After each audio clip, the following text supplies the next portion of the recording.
Pelican Bay Prison documentary, America's Harshest Supermax. The steel door slammed shut with a sound so loud it echoed through the entire block. Inside, a man sat on the edge of his thin mattress, staring at four concrete walls that had no windows. His cell was not just a room, it was a cage inside America's harshest Supermax prison, Pelican Bay.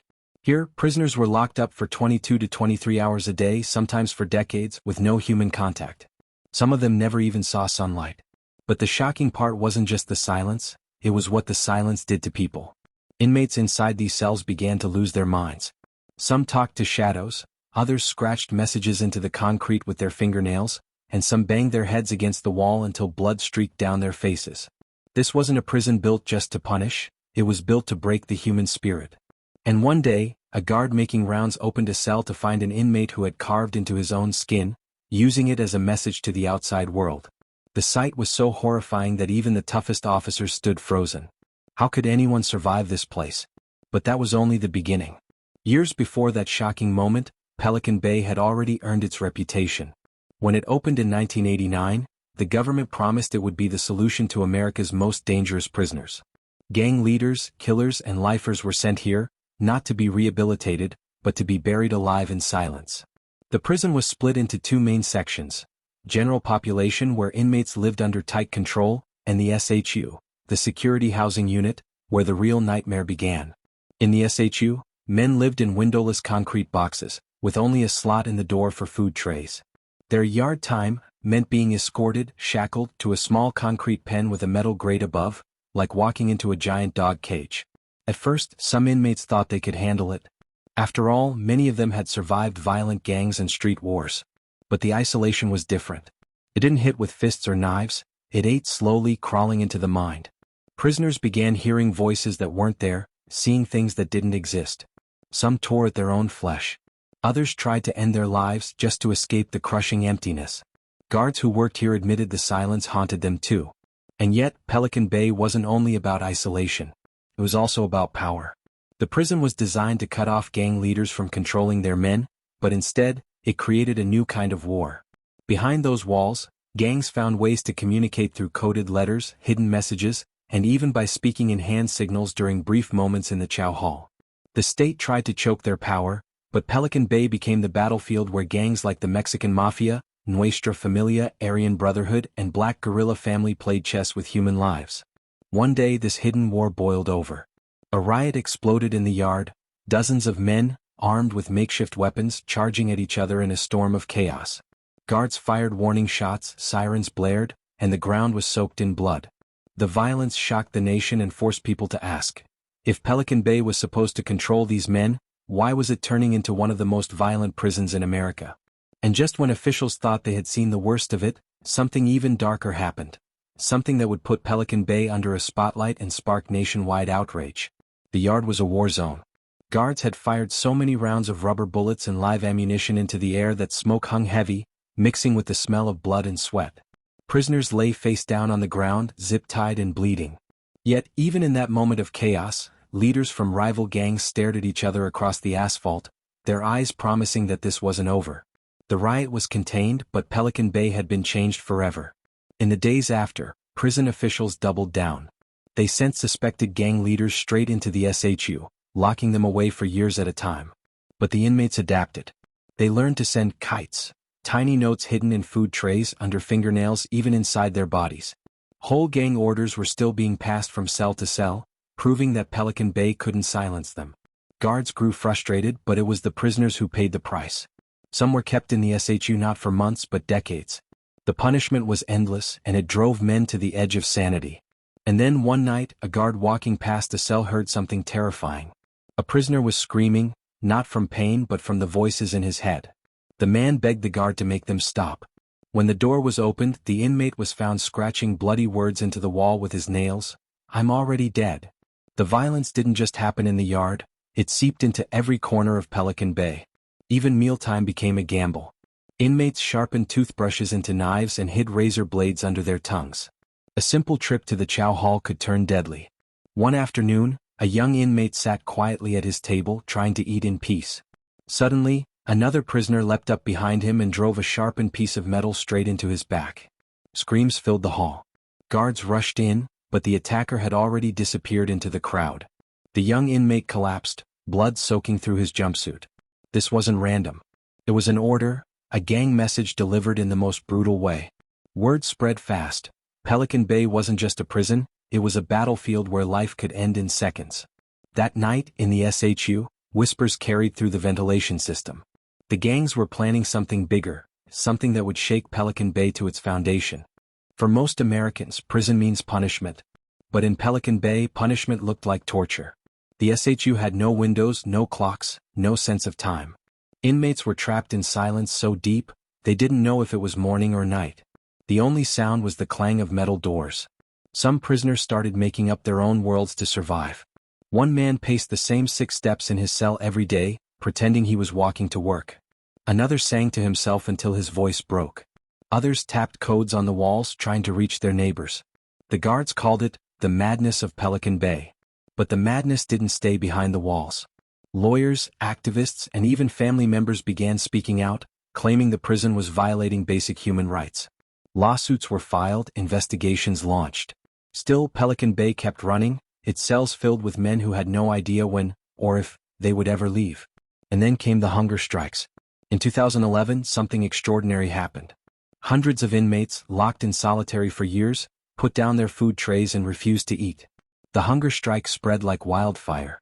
Within weeks, more than 30,000 prisoners across California joined in solidarity. The message was clear. They were demanding an end to indefinite solitary confinement. For the first time in decades, the silence of Pelican Bay was broken, not by screams or riots but by unity. Prison officials were stunned. How could men in total isolation organize something this massive? The answer proved what the state had tried to deny. Even inside Pelican Bay, the inmates had never lost their voice. But the strike also came at a cost. Some prisoners collapsed from weakness. Others had to be rushed to the hospital. Guards mocked them, saying they'd never last. Yet day after day the men refused food. And outside the prison walls, the public was starting to listen. News outlets began covering Pelican Bay like never before. Families of inmates gathered outside the gates, holding signs that read, "End the SHU." Reporters interviewed former prisoners who described their time inside as buried alive. Inside, guards feared the strike would lead to new violence. They increased searches, locked down the yards, and punished anyone suspected of organizing. But it was too late. The world now knew what was happening inside America's harshest Supermax. The hunger strike didn't just expose the prison system, it exposed the cost of isolation. One inmate, after decades in the SHU, wrote a letter describing how he had forgotten the sound of children's laughter. He said he no longer dreamed of freedom, only of hearing another human voice. Still, even as change was being debated, Pelican Bay's walls held tight. And then came a moment that proved the prison's reputation once again. During a routine movement, 2 rival gang members were accidentally placed too close together. In an instant, the silence exploded into violence. One man pulled a weapon from his waistband, an improvised blade hidden for weeks. The other fought back with his bare hands. Guards rushed in, batons swinging, alarms blaring. By the time it was over, blood stained the floor, and one inmate was barely clinging to life. It was proof that no matter how much control Pelican Bay claimed to have, violence could never be locked away. The prison returned to lockdown. Cell doors slammed shut, trapping men back inside their concrete boxes. But for the prisoners, the message was clear.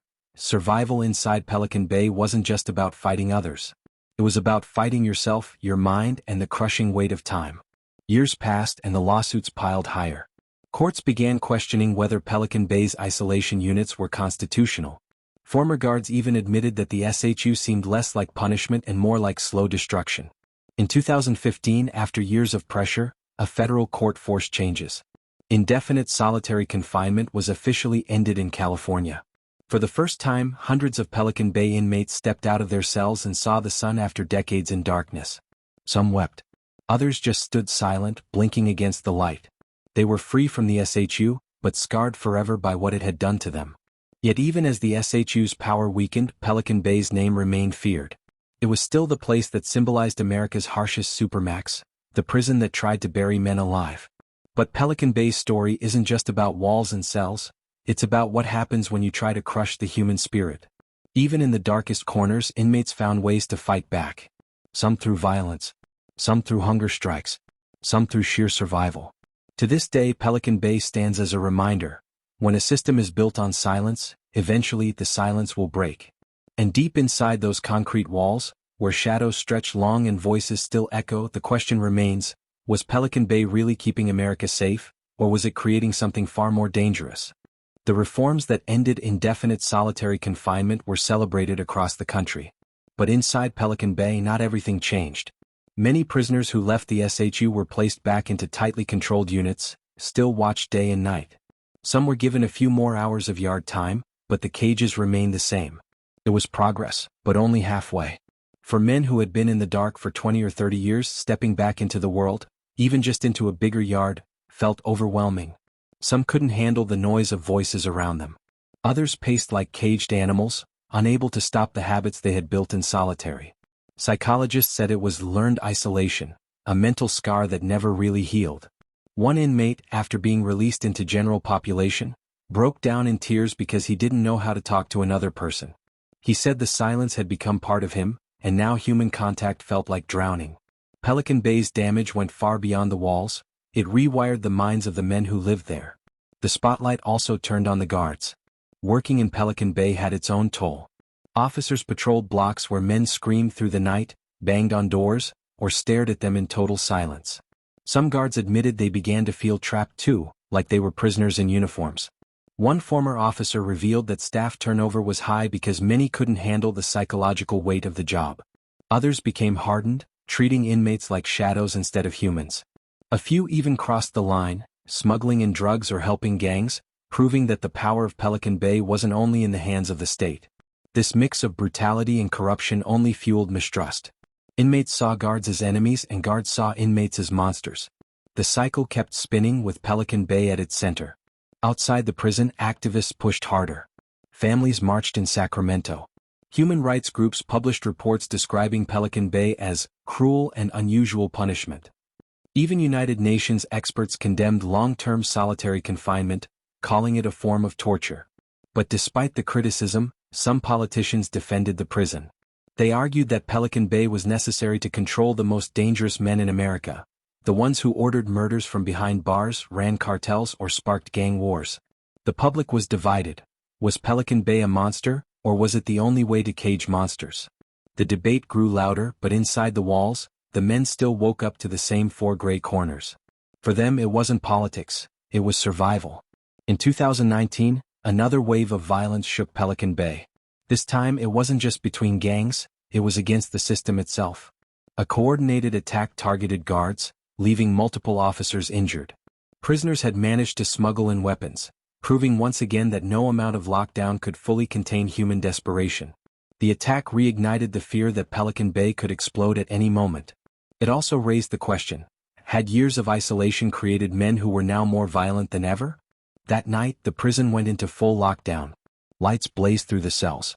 The sound of chains rattling filled the blocks. And inmates whispered in the dark, plotting their next move. Even as reforms trickled in, Pelican Bay's legacy cast a long shadow. Former inmates who were released back into society struggled to adjust. Some couldn't sleep in regular beds after decades on thin mattresses. Others avoided crowds, fearing the violence they had lived through would return. Many ended up back in prison, unable to rebuild their lives outside. Communities asked if Pelican Bay had really rehabilitated anyone, or simply turned damaged men back onto the streets. Families of victims demanded the prison stay as tough as ever, while advocates argued it only made things worse. It became clear that Pelican Bay wasn't just a prison.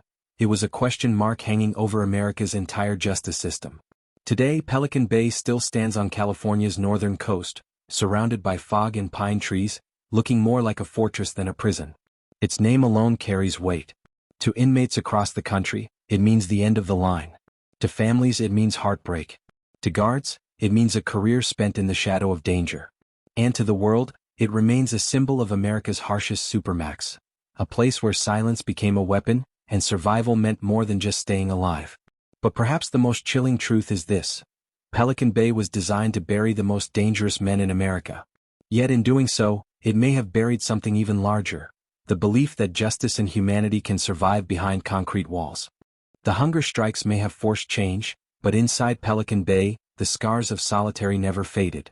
Some prisoners, after decades in the SHU, were finally moved into general population. But what happened next was shocking. Many couldn't handle the noise of other human voices. They covered their ears, begged for silence, and even asked to return to isolation. It was proof that Pelican Bay had not only punished them, it had reprogrammed them. Doctors studying these men found that some had developed something called SHU syndrome, a mental state where prisoners struggled with memory, concentration, and basic social interaction. One inmate said he could no longer dream. He closed his eyes at night, but nothing came. Just black. And yet, while some men broke under the silence, others became hardened, sharper, colder, more dangerous. Pelican Bay had turned them into survivors of a different war, and they were ready to use those skills. Violence once again erupted in the yard. It started small, two rival groups exchanging words during yard time. But within seconds, dozens of inmates were involved, fists flying, weapons flashing. Guards rushed in with tear gas and shotguns. The scene turned chaotic as prisoners swung at each other through the thick smoke. One guard later said it looked like a battlefield. Men lay coughing, blood streaked across the asphalt, and the smell of gunpowder filled the air. The riot lasted less than 10 minutes, but its impact lasted years. Prison officials used it as justification to tighten control, locking down entire blocks for months. But the inmates saw it differently. They saw it as proof that no matter how strong the walls, no matter how many rules were written, Pelican Bay could never contain the human drive to resist. The outside world was changing too. By the mid-2010s, America's prison system was under growing criticism. Documentaries, news reports, and activist campaigns shone a harsh light on Pelican Bay. Families spoke out, describing loved ones who had entered prison as men and come out as shadows. But for every voice calling Pelican Bay torture, there was another demanding it remain strong. Victims' families argued that the men inside had committed crimes so violent, so brutal, that no amount of suffering could match what they had done. Politicians warned that softening Pelican Bay would unleash chaos in other prisons across the state. The debate grew louder. Was Pelican Bay justice, or was it something far darker? Meanwhile, gangs adapted again. Despite isolation, they found ways to control drug pipelines, order hits, and run street operations from inside their cells. Investigators discovered that coded messages were being passed through legal mail, hidden inside drawings, even tattooed onto skin. One intercepted message revealed orders for a killing hundreds of miles away, proving that Pelican Bay's walls couldn't stop influence from spreading beyond the prison. Officials called it ghost leadership, gang leaders locked away like ghosts, yet still pulling strings on the outside world. The question became unavoidable. If Pelican Bay couldn't stop the gangs, then what was it really achieving? In 2015, a court settlement officially ended the practice of keeping men in solitary for decades without review. Hundreds of inmates were moved out of the SHU, finally stepping into sunlight after years in concrete darkness. The images shocked the world. Hardened men, some gray-haired and frail, blinked at the sky like they were seeing it for the first time. Some fell to their knees and kissed the ground. Others simply stood in silence, unable to process the moment. It was a victory for activists and families, but for many inmates, the damage was already permanent. They walked into the yard carrying invisible scars, hallucinations, paranoia, and broken spirits. The SHU might have been emptying, but its ghosts lingered. The guards too felt the shift. Many resented the changes, arguing that removing men from solitary made the prison more dangerous. Tensions between staff and inmates grew sharper. One day during a routine cell search, a guard was attacked with a homemade blade. The strike cut deep, leaving him bleeding on the floor as alarms screamed across the block. Other officers rushed in, dragging the attacker away, but the damage was done. Morale plummeted. For the staff, Pelican Bay was no longer just about control, it was about survival.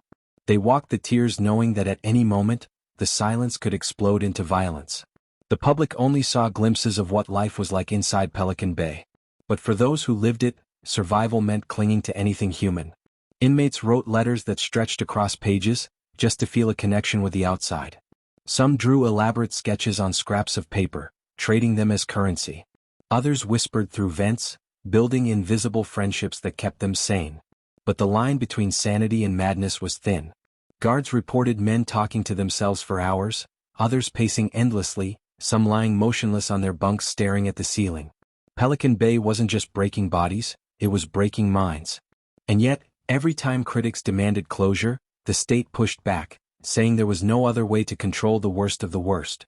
In 2019, Another eruption of violence proved how fragile the system remained.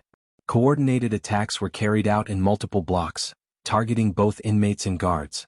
Makeshift weapons, sharpened metal rods, and hidden blades turned the corridors into killing grounds. By the time it was over, multiple men were injured and Pelican Bay was once again locked down. Reporters called it a reminder that Pelican Bay wasn't simply a prison, it was a powder keg waiting to ignite. The cycle repeated: violence, lockdown, silence. The prison stood like a fortress, but inside, it was crumbling under the weight of its own design. Former inmates who were released back into society carried Pelican Bay with them. Some couldn't handle freedom. They avoided eye contact, flinched at sudden noises, and lived in constant paranoia. Many ended up homeless or back behind bars. Others tried to tell their stories, speaking out about the years of silence, the hallucinations, the scars. They warned that Pelican Bay didn't stop crime, it just changed the men inside, often for the worse. But their voices were drowned out by fear. For every testimony about trauma, there was another about danger. Victims' families reminded the public that the men inside Pelican Bay had chosen violence long before the prison walls closed around them. The argument raged on. Was Pelican Bay creating monsters, or had it always just been their final cage? Today, Pelican Bay still stands as a monument to America's prison experiment. Its name strikes fear not only in inmates but in guards, families, and the public. It is a place where silence was weaponized, where punishment blurred into torture, and where survival meant something more than living. It meant holding on to fragments of humanity in a world designed to erase them. The prison has changed, but its reputation hasn't. It is still America's harshest Supermax, a fortress of concrete and shadows, standing against the ocean on California's northern edge. And the question that lingers, echoing through every empty cell, every silent hallway, is one that America has yet to answer. Did Pelican Bay make the country safer, or did it create a legacy of ghosts that will never leave us? Even after reforms, Pelican Bay remained a fortress of fear. The SHU may have changed, but the culture of silence lived on. Guards reported inmates who spent years in isolation struggled with even the smallest freedoms. One man was given the chance to eat in a cafeteria again, but he froze, staring at the crowd of voices, paralyzed by the noise. He eventually dropped his tray and asked to be returned to his cell. For these men, the punishment had gone deeper than chains. Pelican Bay had rewired their very sense of being, making them prisoners of their own minds. The gangs, however, didn't disappear. With or without solitary, they remained powerful. Investigations revealed that drug routes, extortion schemes, and orders for killing still originated from Pelican Bay. In some cases, messages were passed using smuggled cell phones, hidden in food shipments, or thrown over fences. The authorities claimed to control the prison, but in truth, Pelican Bay was more like a chessboard, where inmates moved pieces in the shadows and guards scrambled to respond. No matter how harsh the walls, influence always slipped through the cracks. Outside the prison, pressure continued to mount. Activists and lawyers demanded accountability, showing photos of men who had aged decades in silence. Some of these men hadn't touched grass in over 20 years. The public was horrified. But others saw things differently.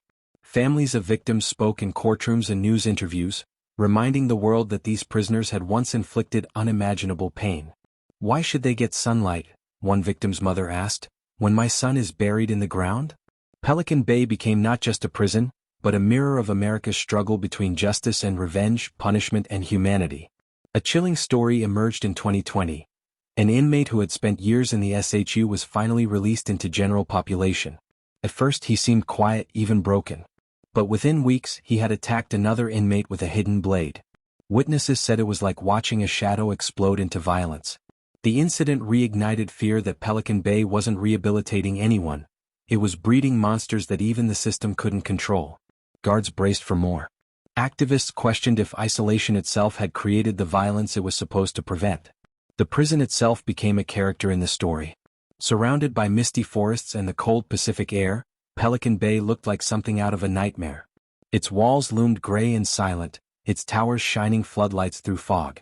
To locals in Crescent City, it was a reminder that the most dangerous men in America lived just beyond the tree line. Even residents admitted they felt the weight of it. Shops, schools, and homes all existed under the shadow of the Supermax. Some said the prison gave them jobs. Others said it cursed their town.